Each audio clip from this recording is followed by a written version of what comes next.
Aló, aló. Ay, sí. Queridos, buenos días. ¿Cómo están? ¿Bien o no? Oiga, yo me mantengo como deshidratado, ¿no? Qué cosa tan horrible. No vayan a pensar mal de mí que estuve por allá ayer haciendo quién sabe qué. Ah, bueno, bienvenidos a, bienvenidos a esta preciosa familia del Rey de Belén, quienes nos visitan por primera vez, que vi varias caras nuevas hoy. Mi nombre es Jonathan Calle, tengo este regalo de ser el pastor coordinador de esta iglesia. Así que me encanta tener rostros nuevos por aquí, bienvenidos. Hoy vamos a estar en el libro de Mateo, en nuestra predicación, en el Evangelio de Mateo, así que si puedes abrir o prender tu Biblia de una vez, vamos a estar ya como en la recta final. Puedes abrir Mateo 26, vamos a seguir en ese texto que comenzamos la semana pasada. Y van a notar que este texto es más pequeñito que los otros largos que hemos venido tratando de estudiar, porque este texto es un texto muy especial, muy especial. Porque cuando a uno le dan la oportunidad de entrar a la intimidad de el Padre con el Hijo, cuando ellos dos hablan, eso hay que detenerse para escudriñar todo lo que hay ahí, porque vamos a estar estudiando una oración bien especial de Jesús. Pero quisiera comenzar, queridos, especialmente pensando en algo que he notado mucho en el tiempo de buscar al Señor, como me invitaron a buscar al Señor y como he visto también a otros hacerlo. Yo no sé si ustedes se han percatado que hay como un anhelo o un afán en nosotros por conocer la voluntad de Dios. ¿Cierto que sí? Y es como que, Señor, yo quiero conocer tu voluntad, revélame tu voluntad, muéstrame tu voluntad. Y es una oración muy común, ¿cierto? Una oración que uno hace muchísimo en la vida. Pero ¿cuándo la hace? Si uno la hace cuando está en qué? ¿Pasando por qué cosas? En crisis, no va a decir eso, decisiones, decisiones, decisiones laborales, relacionales, oportunidades que hay de viajes, de carreras y demás. Es como que uno, Señor, yo quiero saber cuál es tu voluntad. Es una oración que constantemente nosotros hacemos, pero lo que yo he notado en el tiempo de mi propia vida y de caminar con otros, es que es una oración que muchas veces tiene como de base es, Señor, muéstrame cuál es la dirección o la decisión que yo debo tomar para que me vaya bien, ¿cierto? Para que me vaya bien. ¿Cuál va a ser el negocio más fructífero? ¿Sí me entiendes? ¿Cuál va a ser la carrera más exitosa? ¿O cuál va a ser la relación que no va a terminar mal? Como que muéstrame tu voluntad para que me vaya bien, ¿sí? Y en últimas, no sé si ustedes lo notan, pero es como una manera de usar, en un sentido, como si pudiéramos hacerlo, usar a Dios para que nos vaya bien en la vida, ¿cierto? Otra de esas maneras distorsionadas en las que nosotros nos acercamos a Dios. Buscamos la voluntad, pero porque queremos pedirle a Dios que se una a un plan que nosotros ya tenemos. Solamente que lo invitamos para que le eche la bendición y nos diga por dónde es que nos va a ir mejor. Pero este es el plan, ¿sí? Lo que vamos a hablar hoy es particularmente esa batalla con la voluntad de Dios. Porque si tú vienes hace mucho tiempo o si recientemente te estás acercando al Señor, yo creo que como yo, tú reconocerás que esas son oraciones muy comunes, buscar la voluntad de Dios. Pero es más como que cómo nos unimos a Dios, a nuestros propósitos y le pedimos como sabiduría, dirección para poder saber, bueno, por aquí es que me va a ir mejor. Pero nosotros no oramos tanto por someter nuestra voluntad a la voluntad de Dios. Es decir, nosotros nos acercamos al Señor desde el principio que nosotros ya tenemos planes que queremos saber por dónde es que Dios quiere que nos dirijamos. Pero cuando llegamos a las Escrituras y te vas a dar la oportunidad de leerlas y ver, tú vas a ver de primera mano que Dios tiene planes y que Dios tiene una voluntad y que de hecho nuestras oraciones han de hacerse al revés. Nosotros buscando cuál es la voluntad de Dios, cuál es el propósito de Dios, cuál es el plan de Dios y cómo nosotros nos unimos a Él. No unimos a Dios a nuestros propósitos, sino que nosotros nos unimos a los suyos. ¿Listo? ¿Entendieron la diferencia de eso? Muy bien. Porque hoy vamos a entrar en un momento donde para mí acontece una gran batalla. Por eso he llamado a esta predicación la gran batalla del Getsemaní. ¿Sí? La gran batalla del Getsemaní. Así como la batalla de Boyacá, que le ponen cierto, como por el lugar, esa es la gran batalla del Getsemaní.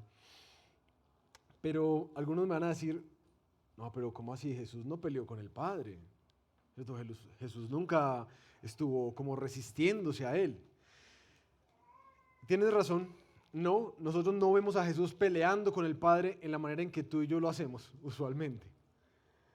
Pero sí vemos que Él fue tentado. Él fue tentado en medio del sufrimiento.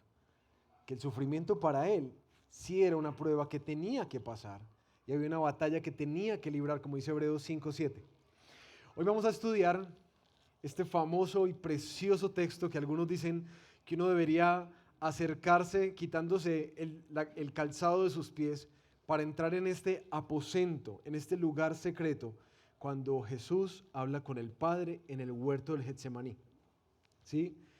Yo quiero que podamos ver en esa batalla el alcance que tiene para nosotros la rendición de Jesús a la voluntad de Dios. El alcance que tiene.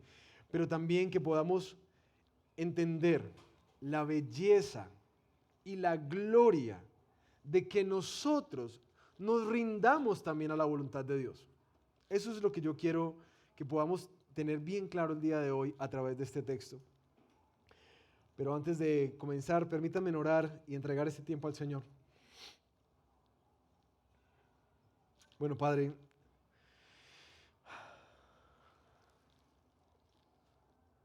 nosotros necesitamos tener perspectiva de quién eres tú y quiénes somos nosotros. Recordarnos que tú eres el Señor,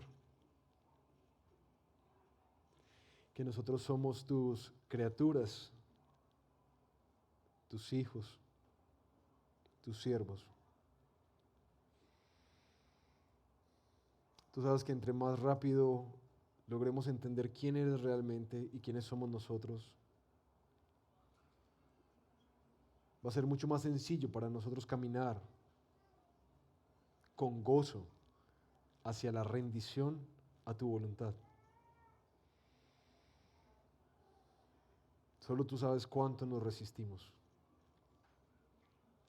cuán tercos y testarudos somos. Yo te pido, Señor, que por favor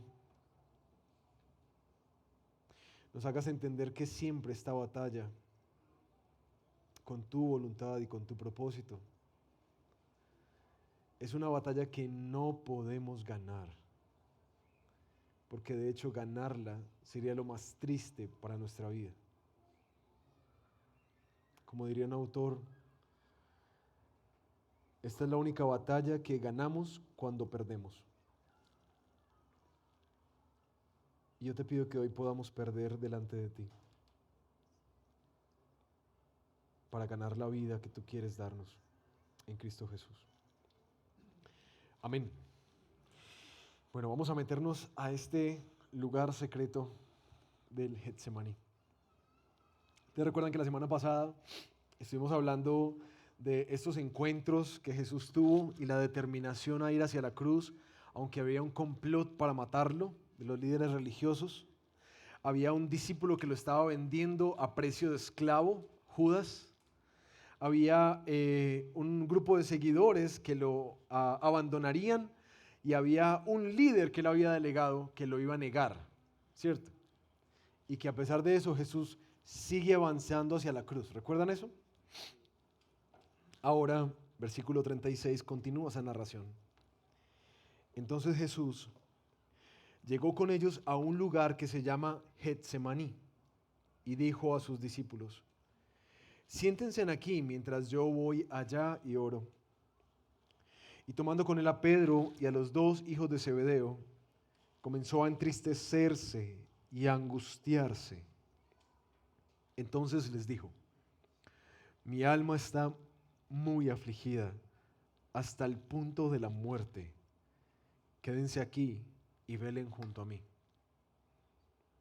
Y adelantándose un poco, cayó sobre su rostro, orando y diciendo: Padre mío, si es posible, que pase de mí esta copa, pero no sea como yo quiero, sino como tú quieras. Entonces vino Jesús a los discípulos y los halló durmiendo y dijo a Pedro: ¿con que no pudieron velar una hora junto a mí? Velen y oren para que no entren en tentación. El espíritu está dispuesto, pero la carne es débil. Apartándose de nuevo, oró por segunda vez, diciendo: Padre mío, si esta copa no puede pasar sin que yo la beba, hágase tu voluntad. Vino otra vez Jesús y los halló durmiendo, porque sus ojos estaban cargados de sueño. Dejándolos de nuevo, se fue y oró por tercera vez. Y dijo otra vez las mismas palabras. Entonces vino a los discípulos, y les dijo: ¿todavía están durmiendo y descansando? Vean, ha llegado la hora, y el Hijo del Hombre es entregado en manos de pecadores. Levántense, vamos, miren, está cerca el que me entrega. Mientras Jesús estaba todavía hablando, Judas, uno de los 12, llegó acompañado de una gran multitud con espadas y palos de parte de los principales sacerdotes y los ancianos del pueblo. Vamos a dejarlo hasta ahí. Mis queridos, hoy quisiera proponerles que estudiáramos este texto como la gran batalla que libra Jesús en el Getsemaní. Y vamos a ir a través de 5 puntos. Para quienes juiciosamente toman notas, les animo a que lo hagan. Eso ayuda mucho a, uno, que no se duerman, y 2, a que puedan entender realmente y disfrutar el texto y repasarlo. Vamos a ver la razón por qué se da esta batalla, el lugar donde es que se pelea esta batalla, la forma, cómo se pelea la batalla, el propósito, para qué se pelea la batalla, y quinto, el resultado es el alcance o los alcances de su victoria. ¿Listo? Vamos a irnos por esos 5 puntos y arranquemos con el primero, la razón, por qué se da esta batalla. Una de las cosas que le llama mucho la atención es que Jesús realmente está sufriendo mucho en este momento. Se dieron cuenta que está angustiado, está sufriendo hasta el punto en que, como lo describen los otros evangelios, él empieza a sudar gotas de sangre, ¿cierto? Una enfermedad que se llama hematohidrosis, que se da cuando los niveles de estrés son tan altos que la irrigación a las glándulas sudoríparas se rompe y empieza a salir el sudor y la sangre. Y se da particularmente por el nivel de estrés. Él está muy angustiado, muy estresado. Toda esta batalla, si ustedes se dan cuenta, gira en torno a una copa. A una copa. De eso se trata la oración, ¿cierto? ¿Qué hacer con esa copa? Pero lo curioso es que en este momento, hasta aquí en el Evangelio de Mateo, Jesús nos ha mostrado la claridad desde el principio que él tiene de que él vino a hacer la voluntad del Padre. Después, por allá a mediados de Mateo, nos cuenta y les empieza a decir que él tiene que morir. Y en los últimos capítulos que vimos, estaba hablando de que él iba a ser entregado y que iba a ser crucificado todo el tiempo. Entonces, Jesús tiene mucha claridad. De hecho, la semana pasada estábamos viendo la determinación de Jesús, que siempre va, porque ya es tiempo de ir hacia Jerusalén. Y a pesar de que nada alrededor le da esperanza, que uno diga, uy, esto vale la pena morir por estos. Nada da esperanza, él sigue avanzando hacia la cruz. De hecho, el Evangelio de Juan, me llamó mucho la atención que en la cronología de Juan, él narra, versículos 12, 27, mi alma se ha angustiado. ¿Y qué diré? Padre, sálvame de esta hora, pero para esto, he llegado a esta hora. Eso lo dice antes de la entrada en Jerusalén. Es decir, Jesús ha estado completamente resuelto a hacer la voluntad del Padre e ir y enfrentar esa cruz, ¿cierto? Nos lo ha dejado muy claro hasta acá. Pero ahora lo vemos débil, frágil, un texto que manifiesta muchísimo la humanidad de Cristo, para enfrentarse a una copa. Lo curioso es que, ¿qué representa esa copa? Porque una lectura rápida de este texto uno diría, Jesús le está teniendo miedo ¿a qué? A la muerte. Él sabe lo que viene para él. No solamente los azotes y los golpes, la persecución, la humillación, sino la crucifixión y muerte. Y creo que todos nosotros, cuando vemos que eso se acerca, o por un diagnóstico, por algo, uno empieza como a temblar. Entonces uno entiende que hay temor. La cosa es que en la historia del cristianismo, de hecho, en las escrituras mismas, nos narran a estos mártires enfrentando la muerte con mucha más valentía. ¿Sí? Esteban, de hecho, viendo los cielos abiertos mientras era apedreado. Hombres que iban al Coliseo Romano para ser devorados por leones mientras iban cantando.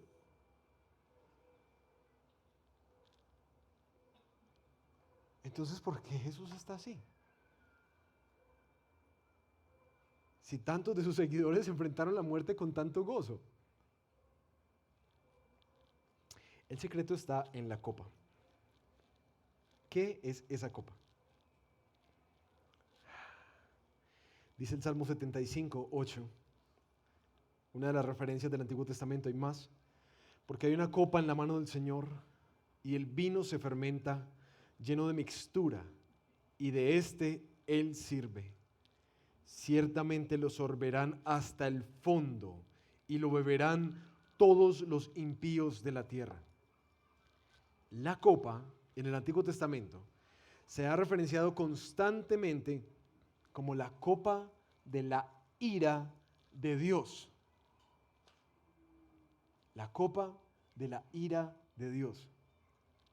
Así que cuando Jesús está con ese grado de angustia que lo hace sudar sangre, que lo hace temblar de miedo, Él se acerca no a la muerte, sino que Él va a enfrentar algo que nadie en la vida había enfrentado o enfrentará jamás.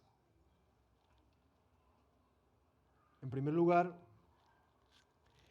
es, en últimas, el primer dolor de la separación de Dios.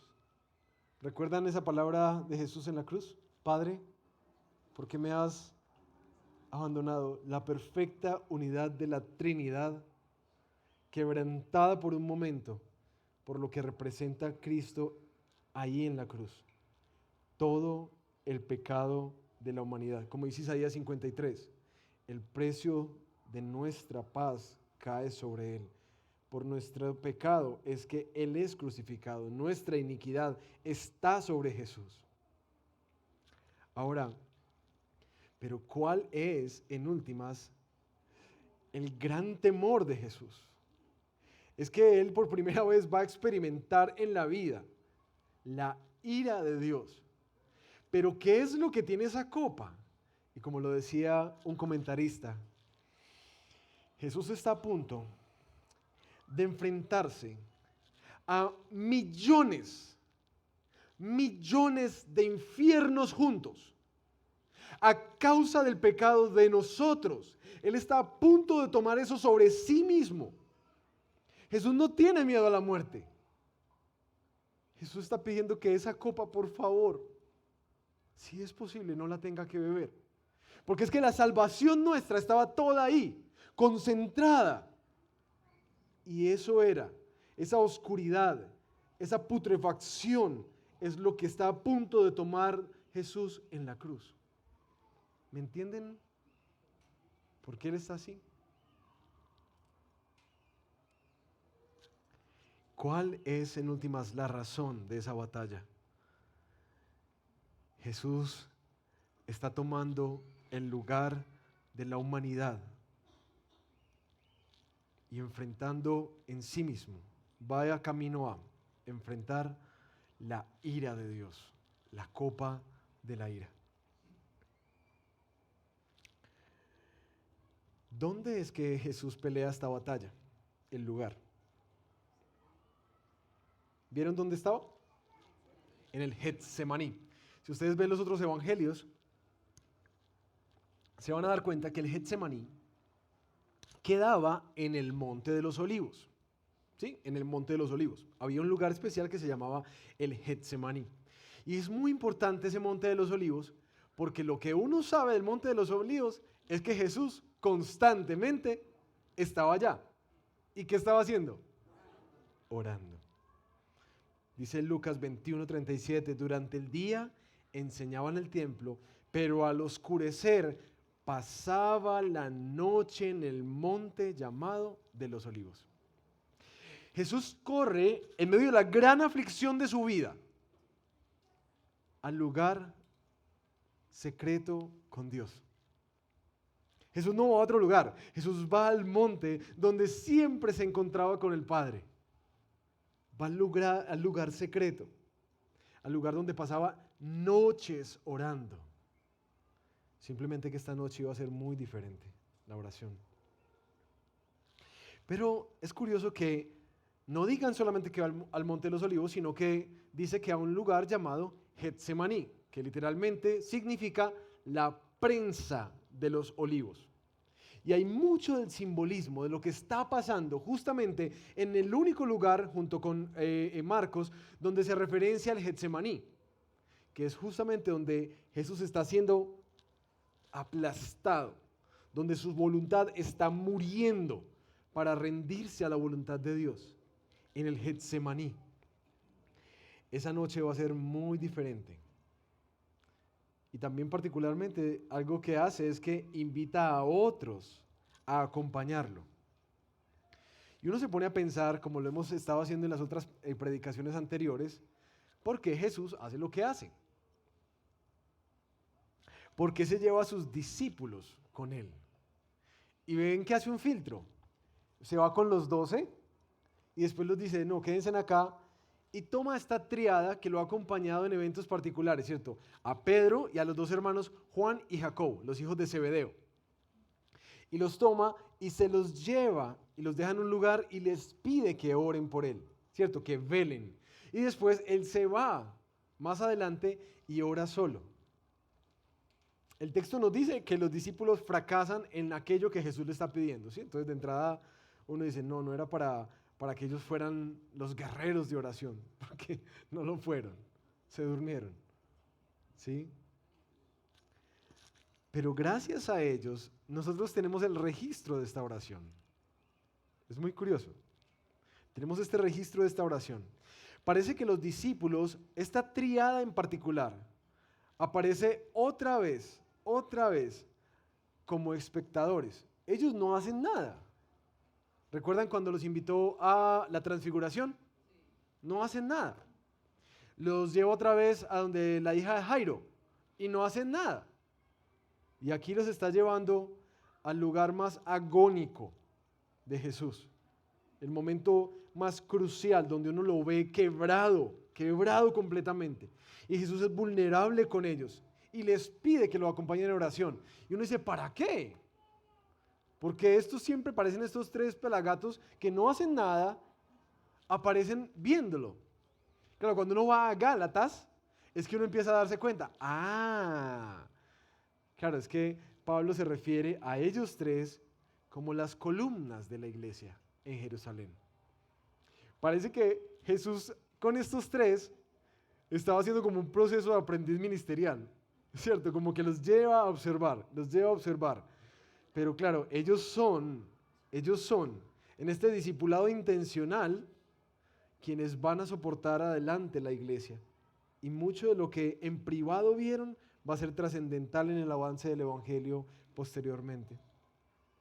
Pero ¿En qué lugar se libra eso? En el lugar que frecuentemente va Jesús, al secreto del Padre. ¿Cómo Jesús pelea esta batalla? Y aquí hay muchas enseñanzas para nosotros, muchísimas. ¿Cómo Jesús se enfrenta a eso que lo pone a sufrir de manera tan agónica, que lo hace sudar, lo hace llorar, lo hace postrarse? ¿De qué forma enfrenta a Jesús este deseo de querer que haya otro camino, otra voluntad?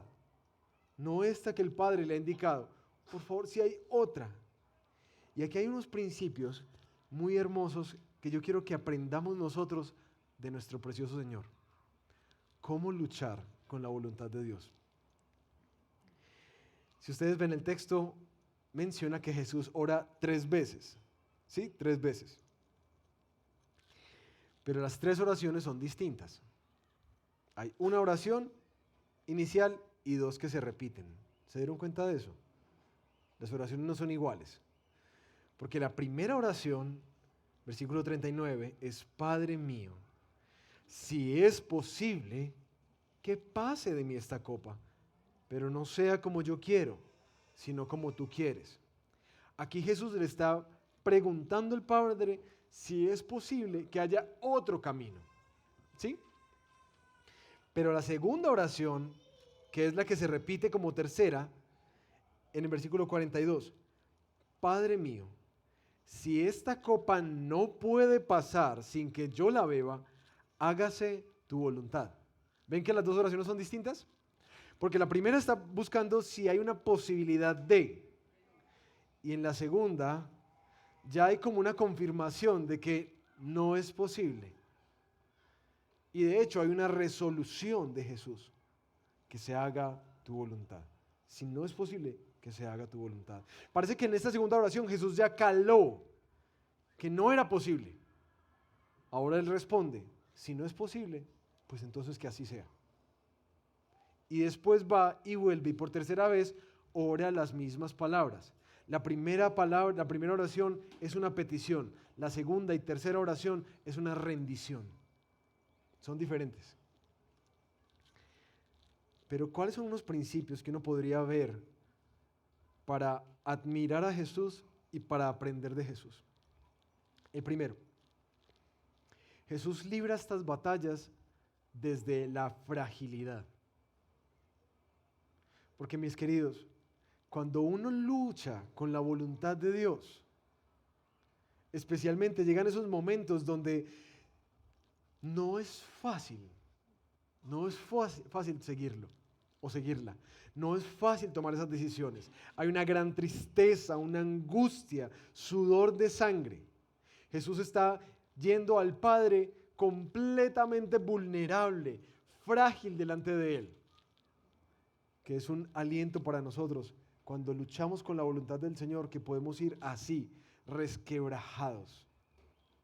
Lo segundo es que Jesús ora desde la seguridad. ¿Por qué la seguridad? ¿Cómo se refiere a Dios? Padre. De hecho, Marcos introduce en esta misma oración que Jesús dice: Abba, Padre, papá, papito. Es una oración cercana, profundamente cercana. Jesús ora desde esa seguridad de quién es Él y quién es Dios para Él. Él es su Padre. Y eso lo cambia todo. Cuando tú te acercas a luchar con la voluntad de Dios, pero entiendes no solamente que Él es Dios, sino que es Padre, hay una seguridad, una cercanía que te permite como descansar en que te estás refiriendo a alguien que te ama profundamente. Lo tercero es que Jesús ora desde la confianza, desde una confianza. Marcos incluye dentro de esta oración de Getsemaní que Jesús dice: para ti todas las cosas son posibles. Todas las cosas son posibles. Jesús sabe que Dios tiene la potestad de hacer otra cosa totalmente diferente. Y se acerca con esa convicción de que Dios puede transformar cualquier realidad, cualquier decisión, cualquier resultado. Pero se acerca, en cuarto lugar, desde la humildad. Porque nos narra el texto que Él se postra rostro en tierra, literalmente todo Él está en el piso, desde la humildad. Y está diciendo, si es posible. Aquí uno no nota una exigencia, un reclamo, un enojo. Uno nota humildad. Que Él sabe que aunque está acercándose al Padre, también se está acercando al Señor de todas las cosas y se postra rostro en tierra ante Él. Si es posible. Mis hermanos, ¿cuánto tenemos que aprender nosotros a orar así, no? Porque en verdad uno a veces ora como el fariseo, esa parábola del fariseo del publicano, de pie y con puño levantado delante de Dios, ¿cierto? ¿Por qué? ¿Por qué? Cuando la vida duele, uno se va ahí mismo con el puño levantado hacia Dios. Cuando las cosas no salen como uno quiere, uno se va con el puño levantado hacia Dios. Humildad. Si es posible, aparta de mí esta copa. Y la quinta, Jesús ora desde la sujeción. ¿Cómo libra esta batalla? Hágase tu voluntad. Esto no se trata de mí, ni de mis deseos, ni de mis anhelos. Esto se trata de ti, de tu plan, de tu propósito, de tu gloria.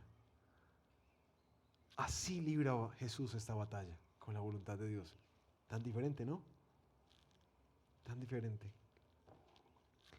Pero ¿cuál es el propósito de esta batalla? Porque uno la ve y uno, bueno, ya entiende la copa, entiende el porqué, pero ¿qué es lo que se está librando ahí?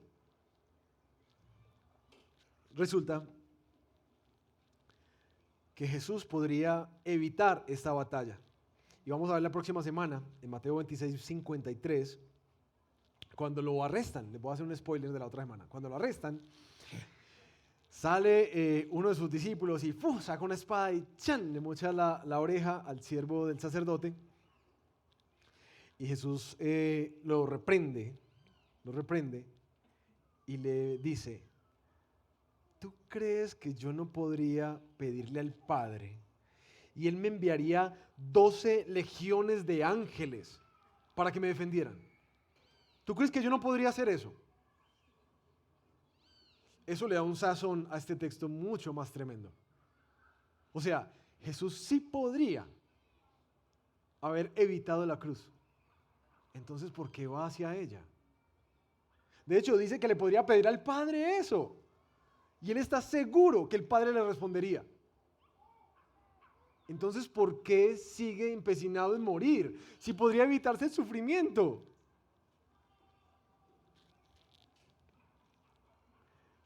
Quizás la clave está en Hebreos capítulo 2, versículo 17. Ustedes, como ya en las comunidades misionales han pasado por ahí, en Hebreos, dice el versículo 17, por tanto, Él, refiriéndose a Cristo, tenía que ser hecho semejante a sus hermanos en todo, a fin de que llegara a ser un sumo sacerdote misericordioso y fiel en las cosas que a Dios atañen, para hacer propiciación por los pecados del pueblo. ¿Qué es lo que está pasando aquí? Es que Jesús, por amor a sus hijos, a su pueblo, a esos que iba a traer hacia Él, aunque ellos se habían alejado de Él, Él está haciendo propiciación por los pecados. Y este es un término que tiene un profundo peso teológico del Antiguo Testamento. Porque la propiciación, en últimas, era ese acto de apaciguar la ira de alguien que está ofendido y a través de la propiciación ser reconciliado con Él. Lo que Jesús está haciendo aquí, por la razón por la que Él no aborta esta misión, es porque Él está haciendo propiciación por nuestros pecados. Yo no sé si mis queridos y ustedes saben que cuando nosotros no estamos en Cristo y rendidos a Cristo, nosotros no somos hijos de Dios. Ese título solamente se le dan a quienes se han arrepentido y han puesto su fe en Cristo. El resto es creación de Dios, criaturas de Dios, pero hijos no somos todos. Hijos no somos todos. Solamente aquellos que hemos rendido nuestra vida a Jesús. El resto somos criaturas de Dios, ¿sí? Ahora, lo otro es que no sé si tú sabes que no solamente es que somos criaturas, si no estás en una relación profunda con Cristo, en arrepentimiento y fe, no solamente no eres hijo, sino criatura, sino que dicen las Escrituras que estás bajo la ira de Dios. Eres objeto de la ira, hijo de ira, que sí, Dios está embejucado contigo si tú no estás en Cristo. Y mis queridos que me oyen, que de pronto están dando estos pasos por primera vez a acercarse al Señor. Esto es muy importante, porque nuestra religiosidad popular nos ha dado la idea de que estamos bien con Dios cuando nos comportamos bien, cuando tenemos como cierta moralidad, cuando no pecamos tanto. Y nos han enseñado que la forma como de perfeccionarnos es que el que peca y reza, entonces empata. Y eso no aparece por ninguna parte en las Escrituras. Nos han enseñado que Dios es amor y entonces todos somos sus hijos. Eso no aparece en la Biblia. La Biblia dice que somos solo hijos cuando se nos da ese derecho a través de nuestra vida quebrantada delante de Dios, pidiéndole perdón por vivir como bien nos pareció, alejados de Él como hijos pródigos o como religiosos, como el hijo mayor, que no tenía una relación con el Padre, solamente lo estaban utilizando para su bienestar. Que uno puede estar muy cerquita aparentemente de Dios, pero muy lejos de Él.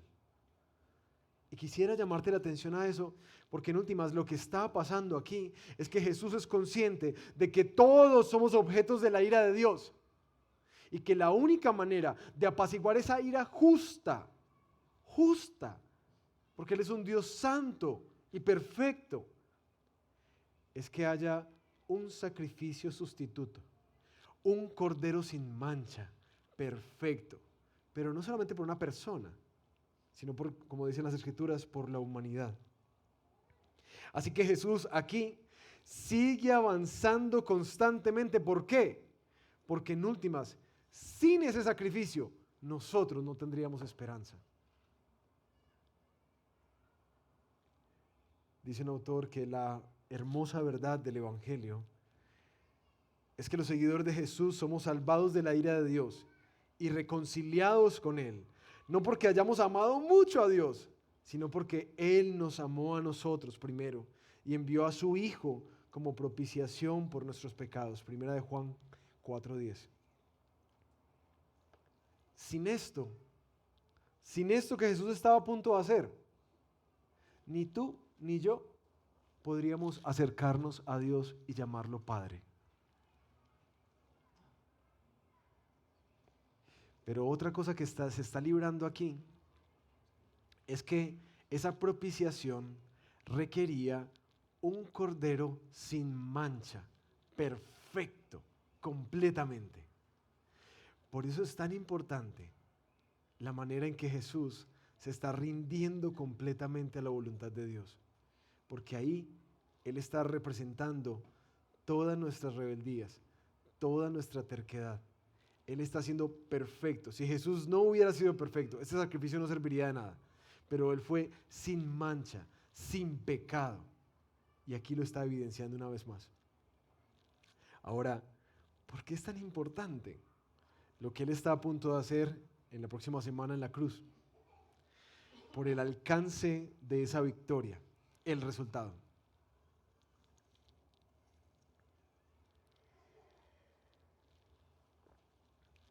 ¿Qué es lo que gana Jesús ahí? ¿Y por qué eso es importante para ti y para mí?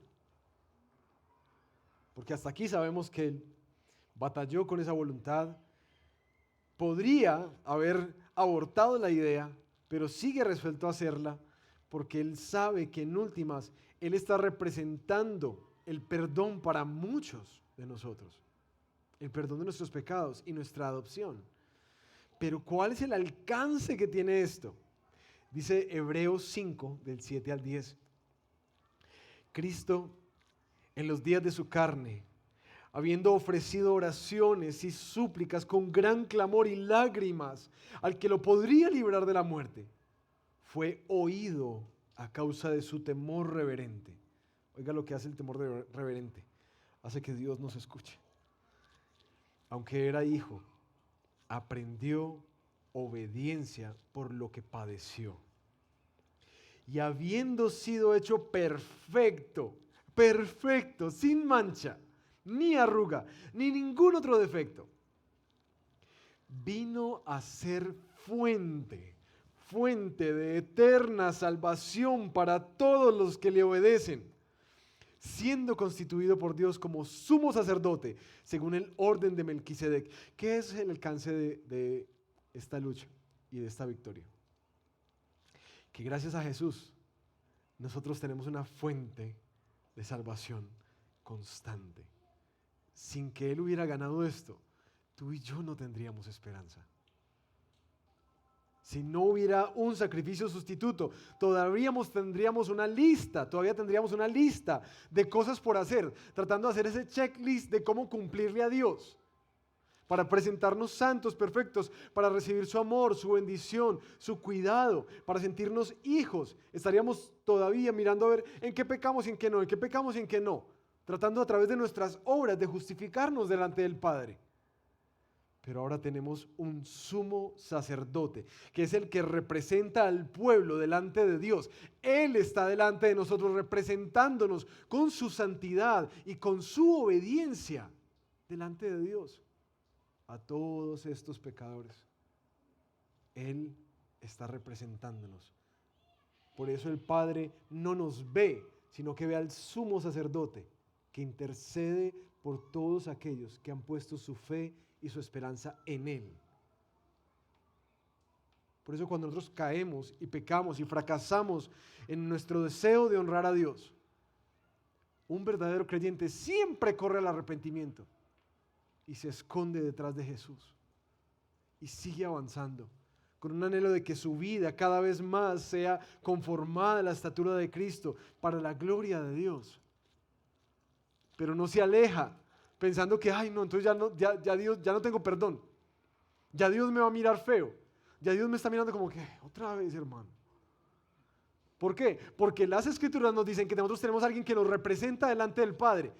Ese es el sumo sacerdote, que venció y perfectamente cumplió todo lo que este pueblo no cumplió. ¿Me entienden el peso de esto? Eso da seguridad, arraigo, paz con Dios. Porque no depende de nosotros, sino que depende completamente de Jesús y de lo que Él hizo. Y espero, si yo pudiera, clavaría esto en sus cabezas para que quede profundamente clavado. Porque mis hermanos, cuando pecamos, cuando fracasamos en honrar a Dios en nuestra vida, lo primero que nosotros hacemos es huir de Dios y correr lejos de Dios. Como si no tuviéramos un sumo sacerdote. Como si nunca hubiera sido ofrecido el sacrificio perfecto por nuestros pecados. Cuando tú sigues huyendo de Dios, cuando fracasas, te sientes culpable, frustrado, angustiado, angustiada, y te alejas de Dios, es porque tú no has entendido qué fue lo que Cristo vino a hacer por ti. Porque si entendieras esto que está pasando aquí, correrías a Jesús y te esconderías en Él. No dejes que la culpa de tu pecado te aleje de la preciosa salvación que hay disponible en Cristo para ti, por favor. Porque así perdemos a muchos y muchos y muchos, como decía el apóstol Pedro, olvidamos que hemos sido perdonados de nuestros pecados y entonces nos alejamos de Dios. Pero hay otra cosa que para mí es la que me cautiva el corazón. Y es este texto que leí ahorita de Hebreos 2. Dice literalmente, lo voy a leer desde Hebreos 2, 10, y voy a saltar 17 y 18. Porque convenía que aquel, para quien son todas las cosas, y por quien son todas las cosas, llevando muchos hijos a la gloria, hiciera perfecto por medio del padecimiento al autor de la salvación de ellos. Versículo 17 de Hebreos 2. Por tanto, tenía que ser hecho semejante a sus hermanos en todo, para que llegara a ser un sumo sacerdote misericordioso y fiel en todas las cosas que atañen a Dios, para hacer propiciación por los pecados del pueblo, pues por cuanto él mismo fue tentado en el sufrimiento, escúchenme esto, es poderoso para socorrer a los que son tentados. No solamente nos representó, sino que este sumo sacerdote, como fue tentado en el sufrimiento, ahí donde tú y yo nos batallamos y ahí donde tú y yo fracasamos constantemente, ahí, como él fue victorioso, ahí es poderoso para socorrerte cuando estás siendo tentado. Mis hermanos, el alcance de esta victoria de Jesús no solamente es la propiciación, sino que ahora tenemos un sumo sacerdote tan compasivo, misericordioso, porque Él sabe lo que tú y yo luchamos cuando se trata de hacer la voluntad de Dios. ¿Tú crees que es difícil? Jesús lo sabe perfectamente. Lo sabe perfectamente. Y lo más lindo es que Jesús no es como nosotros, tan fariseos, que cuando creemos que hacemos algo bien le decimos al otro, sí ve, haga como yo. Jesús no es así. ¿Cómo es? Misericordioso, compasivo. Quiero dejarlos con este texto de Hebreos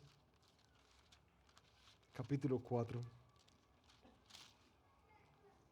versículo 14.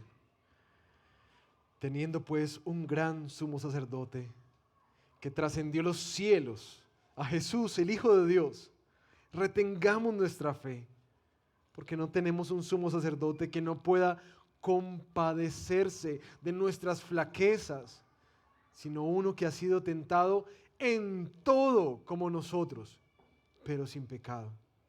Por tanto, acerquémonos con confianza al trono de la gracia para que recibamos misericordia y hallemos gracia para la ayuda oportuna. Gracias a su victoria es que nosotros tenemos esperanza. No solamente de que ya hemos sido perfectamente representados delante de Dios,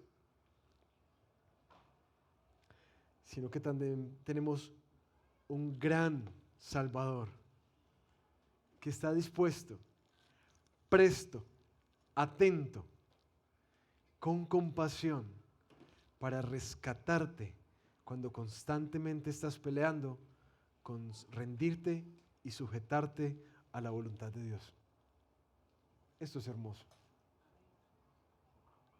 porque no estás solo y no estás sola. Tienes a Jesús, lo tienes a Él. Y Él te entiende. ¿Crees que no te va a dar todo lo que necesites? La gracia oportuna, la misericordia, el socorro en medio de la tentación.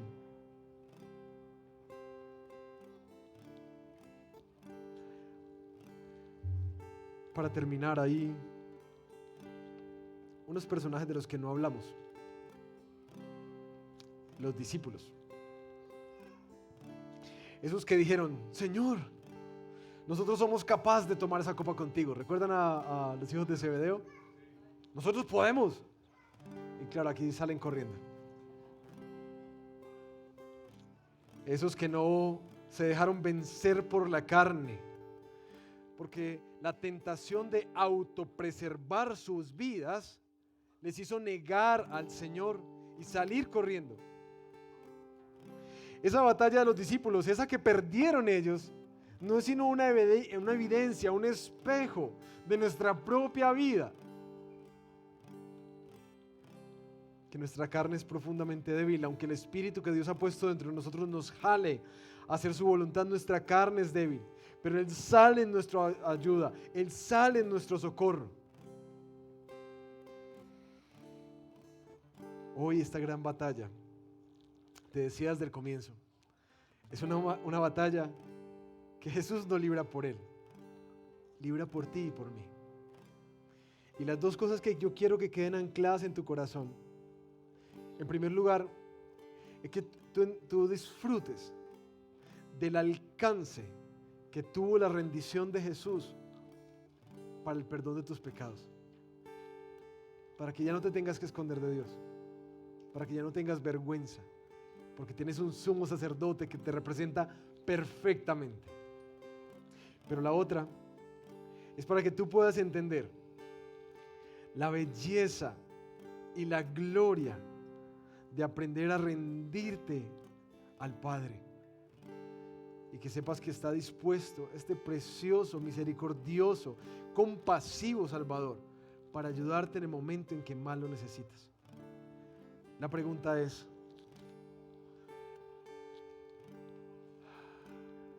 ¿con qué estás batallando hoy? ¿Cuál es tu puja con Dios? ¿Cuál es tu pelea? ¿Qué son las cosas que Dios te está llamando a hacer, que te sigue resistiendo? ¿Cuáles son las acciones, las decisiones que Él te está una y otra vez hablando a través de su Espíritu, a través de las Escrituras, a través de otros, que te está diciendo: ríndete, ya, hazlo ya?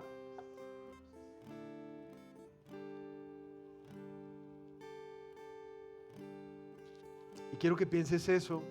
Si tú has estado alejado del Señor, piensa en eso.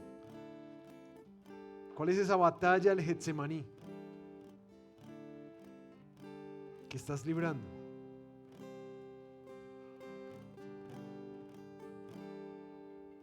Si estás batallando en tu matrimonio, piensa cuál es esa batalla, qué es lo que Dios te está pidiendo, que te está resistiendo a hacer.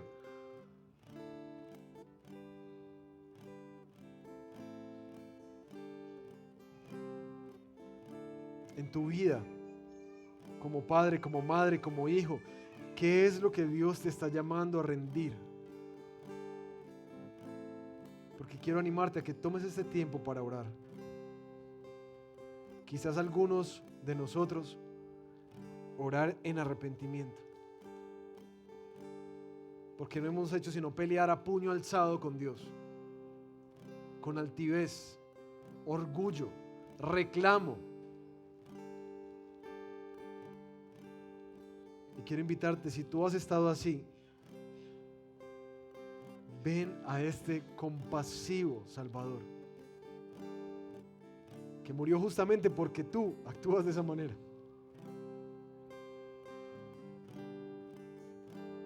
Y disfruta el tener a alguien que te representa perfectamente. Pero también, si a ti te está costando al punto de las lágrimas, de que se te ha ido el sueño, que la ansiedad está poseyendo todo tu corazón, porque te cuesta abrazar esta voluntad de Dios que a veces nos guía hacia el sufrimiento, también acércate al trono de la gracia, porque tienes un Salvador compasivo que entiende lo que pasas y está dispuesto a socorrerte. Toma este minutico para rendirte al Señor Jesús, para recibir su perdón, pero también recibir su gracia oportuna, porque esa victoria es para ti y para mí.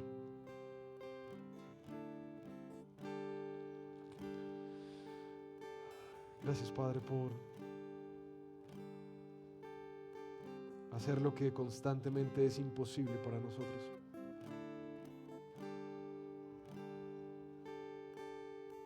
Hoy te queremos pedir perdón por nuestras resistencias, nuestra renuencia, terquedad, nuestra altivez, nuestro orgullo, nuestra prepotencia. Perdónanos, Señor. Cuando sabemos en nuestro corazón, porque tu Espíritu lo hace, sabemos qué es lo que pides de nosotros, pero seguimos resistiéndonos. Y aún peleamos, Señor, cuando lo que has traído a nuestra vida no nos gusta. Y seguimos alegando, oponiéndonos, reclamando. Señor, perdónanos, por favor. Hoy queremos pedirte que nos des un corazón rendido a ti. Que como Jesús vamos al lugar secreto, a donde siempre vamos para conocerte, donde aprendimos que podemos confiar en ti, donde aprendemos que podemos descansar en ti,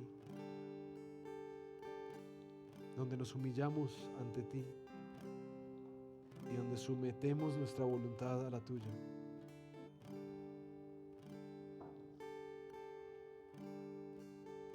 Señor, enséñanos a morir a nuestra voluntad, a nuestros planes, deseos, sueños, eso que tanto nos dicen que tenemos que atesorar. Enséñanos a morir a nuestro orgullo, a nuestros deseos de justicia, a nuestros reclamos de la felicidad, del bienestar. Enséñanos a morir